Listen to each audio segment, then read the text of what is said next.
Iran ने Israel पर हमला कर दिया है। ईरान ने इजराइल पर ड्रोन्स के जरिए हमला किया है और ये ड्रोन्स इस वक्त इजराइल की तरफ जा रहे हैं, लेकिन इजराइल तक पहुंचने में इन ड्रोन्स को घंटों लगेंगे।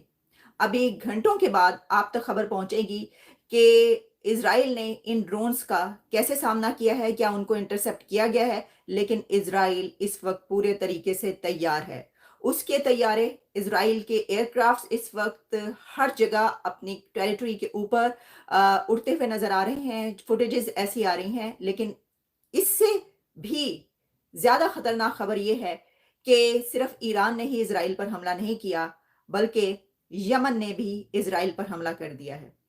यानी ईरान और यमन ने एक साथ इजराइल का अब तक का इजराइल पर सबसे बड़ा हमला हुआ है और 15 मिनट्स के अंदर कहा जा रहा है कि 100 रॉकेट्स फायर किए गए हैं नॉर्थ इजराइल की तरफ। अमेरिकन आर्मी जो है, जो बड़े जनरल हैं, they are in Tel Aviv right now. उन्होंने अपना प्लान कि अगर इजराइल जो है वो अगर ईरान अटैक करेगा, अटैक की सूरत हाल क्या होगी। देखिए, इसमें प्रेसिडेंट जो बाइडेन ने कहा है डोंट, ना करें। उन्होंने ईरान को कहा है कि मत करना, यानी ये कि जो हमला करने का तुम कह रहे हो ये मत करना। फिलिस्तीन का बच गया बीन, कहत कबीर सुनो भाई साधो, पीछे खड़ा है चीन। एक खास पैगाम, एक खास मैसेज उन्होंने यूएस को भेजा है कि आप बीच में से हट जाइए, हम इजराइल को ठोकेंगे। जो आतंकी संगठन है उनको बोल सकता है कि तुम अटैक करो। इजराइल ने फिर बहुत मार मारनी है। उसने साउथ गाजा को बिल्कुल पार्किंग लॉट बना दिया। दोस्तों, हमास की फाइटिंग कैपेबिलिटी, हमास की लीडरशिप काफी हद तक खत्म हो चुकी है। आर्मी टू आर्मी अगर लड़ाई होती है तो बहुत मार। लोग कौन है? आप लोग किस मिट्टी से बने हैं? आप लोगों में इतना हौसला कहां से है? आप लोगों में इतनी हिम्मत कहां से है? अभी आपको पता है, कुछ दिन पहले, क्या अभी 2-4 दिन पहले अमेरिका की तरफ से कई एक कॉल्स गई हैं पाकिस्तान के अंदर। आप इसमें कूदे अगर, तो फिर ये जंग कहां जाके रुकेगी? आप जो पब्लिकली बात कर रहे हैं, तो पता चला कॉल क्यों गई थी। वो आगे फजाई अड्डों की बारी आ रही है। वो ईरान जो है वो कई मुल्कों की एयर स्पेस को क्रॉस करेंगे उसके मिसाइल्स। अगर ये मुल्क खुदा ना खास्ता कुछ हुआ तो इसमें कोई ये ना समझे कि उसके पास बंदूक और तोप है और वो बच जाएगा। नहीं, उनकी शायद बारी पहले आए, मेरी और आपकी शायद बाद में आए। बड़ी बात कर दी सर आपने। अल्लाह की कसम, किसी भी मुसलमान को हम माफ नहीं करेंगे। जिस मुसलमान के हाथ में कुछ था और नहीं किया, उन्होंने कुछ कर सकता था और उन्होंने नहीं किया है, क़यामत दिन तक माफ नहीं करेंगे। अब देखिए, जिस मुल्क को पैसे की जरूरत होगी, जो कि कौड़ी कौड़ी को मोहताज होगा, दुनिया भर में जो है वो बैगिंग बॉल जो है लेकर फिर रहे होंगे और उसके अंदर पैसा तो चाहिए। क्योंकि इजराइल के पर ईरान के ड्रोन हमले के फौरी बाद जो खबर आई है वो ये है कि यमन ने भी अपनी ड्रोन स्ट्राइक लॉन्च कर दी है इजराइल की तरफ।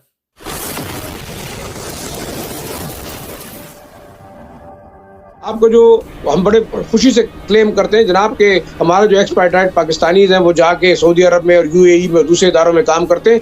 क्या करते हैं वहाँ पे? वो जाके मजदूरी करते हैं, वो गाड़ियाँ धोते हैं, वो जहाँ शू पॉलिश करते हैं या वो गार्ड की ड्यूटी सर अंजाम करते हैं। आप इंडियंस को देख लें, आप इस वक्त दुनिया में सबसे ज्यादा आबादी है ना इंडियंस की, और अगेन आप देखें लेकिन वहाँ पे जितने अरब आबादी भी है, लेकिन वो स्किल्ड एग्जैक्टली पैदा किए जो स्किल्ड वर्कर है, पैसा कमा के अपने मुल्क को भिजवा रहा है। अब आपने एक रिडंडेंट लॉट पैदा किए, यूथ आपका बेरोजगार है, उसको पता नहीं चल रहा वो किस तरफ जा रहा है, कारखाने आपके बंद है। तो मेरे ख्याल में सोचते हैं ये कि अब आपने क्या करना क्या है, ये एक बड़ा अहम सवाल है। और जो जैसे बार बार हम कहते हैं ना 7 साल और 8 साल और 5 साल मंसूबे तो जरूर आ रहे हैं, लेकिन वो मंसूबे बेनिफिट कर रहे हैं खास तबके को।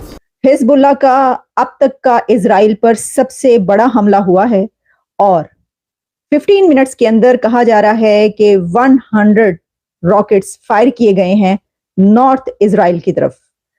सदर्न लेबनान से ये रॉकेट्स फायर किए गए हैं। किसी जगह पर 15 मिनट के अंदर 50 मिसाइल्स, किसी जगह पर यह कहा जा रहा है कि 15 मिनट के अंदर 100 मिसाइल इजराइल पर मारे गए हैं।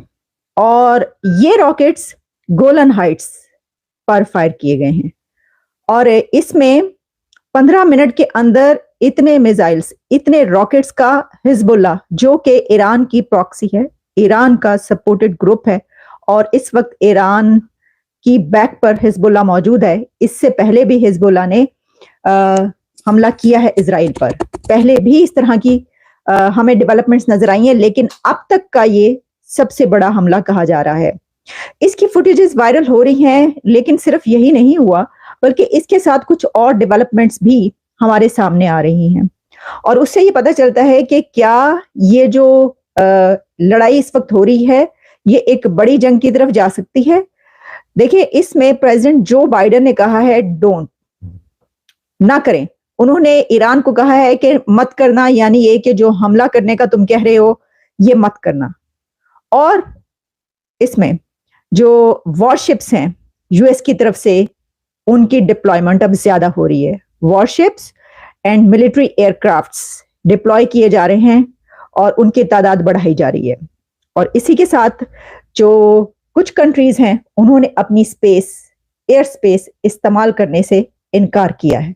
मैं 1970 में शेख मुजीबुर रहमान की एक तकरीर सुन रहा था, तो वो ये कह रहा था कि आप लोग हमें, हम 7 करोड़ हैं और आप लोग हमें 7 करोड़ लोगों को बंगाल से बाहर नहीं निकाल सकते, हमारी सरजमीन से बाहर नहीं निकाल सकते। ये यानी 7 करोड़ थे, और उस ज़माने में वेस्ट पाकिस्तान की आबादी जो थी वो 5.5 करोड़ थी, फ़र्क था 1.5 करोड़ का। और अब सूरत हाल ये है कि वो 16 करोड़ हैं, हम 25 करोड़ हैं, ये फ़र्क है। बांग्लादेश ने भी तो आखिर ये मैनेजमेंट की है ना, उनने भी तो पॉपुलेशन प्लानिंग की है ना, उनने पॉपुलेशन प्लानिंग के ज़रिए नतायज हासिल किए हैं ना। हम तो नतायज हासिल नहीं कर रहे हैं, और हमने आबादी को इस रफ्तार से बढ़ाया है कि दुनिया में शायद इसकी मिसाल नहीं मिलती है कि हम दुनिया की अब भी छठा बड़ा मुल्क हैं। उससे पहले भी जब हम दोनों पाकिस्तान एक साथ थे तब भी हम छठा बड़ा मुल्क थे, अब भी छठा बड़ा मुल्क हैं। यानी कोई फ़र्क नहीं पड़ा है हमारे उसमें नंबर आने में, हम इतनी आबादी हमारी जो है वो कम हुई। एक बात यह है, और दूसरी बात यह है कि आपको एक हौलनाक इंकशाफ करता हूँ मैं। वो क्या? वो ये है कि आपकी आबादी जो भी है उसमें से 2,70,00,000 बच्चे 14 साल से कम उम्र के वो डिसेबल हैं, वो किसी ना किसी माजूरी का शिकार हैं, ज़हनी, बड़ी तादाद, जिस्मानी। आबादी दुनिया के मुल्कों की आबादी होती है भाई इतनी, आपके पास 2,70,00,000 अफराद अगर इस तरह के ये आदाद शुमार हैं, ये हौलनाक आदाद शुमार हैं कि आपकी आबादी का इतना बड़ा हिस्सा जो डिसेबल है और आपने इस तरफ तवज्जो नहीं दी है।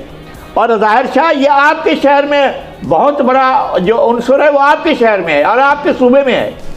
वहाँ पर सबसे ज़्यादा डिसेबल बच्चे जो हैं खैबर पख्तूनख्वा में है, और पेशावर में पाकिस्तान की मजमूई तादाद का मुझे आदाद शुमार अब भी मुझे हौलनाक लग रहे हैं, और मैं समझता हूँ कि इसको कंफर्म किया जाना चाहिए कि 30% जो इस आबादी का हिस्सा है। लगारी साहब, यहाँ पे मैं ऐड ऑन करना चाहूँगी, अगर देखा जाए तो ये अमेरिका, यूरोप, वहाँ पे भी डिसेबल हमने देखा कि कई होते हैं जो जिनको आप स्पेशल चाइल्ड भी कहते हैं, लेकिन अगेन वो मैनेज बड़े अच्छे तरीके से कर रहे हैं, लेकिन उनके ऊपर काम किया जा रहा है, उनके लिए जो केयर सेंटर बनाए गए हैं वो बड़े म्यारी किस्म के, बड़े बेहतरीन किस्म के। यहाँ पर ऐसे मामला नहीं है जो अलमी है ये। लगारी साहब, नहीं, मैं ये कह रहा हूँ कि लगारी साहब 190 ममालिक में एक जुमला ऐड करूँ लगारी साहब, 190 ममालिक में 50 मुल्क ऐसे हैं जिनकी आबादी 2 करोड़ से कम है, और हम एक पूरी मुल्क की आबादी, बच्चे 2.5 करोड़, हमारे मुल्क की आबादी हम लेकर बैठे हैं। इतने बच्चे हमारे किसी भी मुल्क की आबादी हो सकते हैं, पूरी आबादी हो सकते हैं। हमारे पास इतने बच्चे हैं जो डिसेबल हैं, हमने इस तरफ तवज्जो दी है, हम बच्चों की पैदावार की तरफ देख रहे हैं। हमारे ये तकरीबन हमारी आबादी का 10% बनते हैं, ये बहुत बड़ा फिगर है, आपकी बात बिल्कुल ठीक है। और ये कि मुझे अफसोस होता है कि पेशावर में सबसे ज्यादा ये सूरत हाल खराब है और खैबर पख्तूनख्वा में मजमूई तौर पर ये सूरत हाल खराब है। कौन तवज्जो देगा इस पर?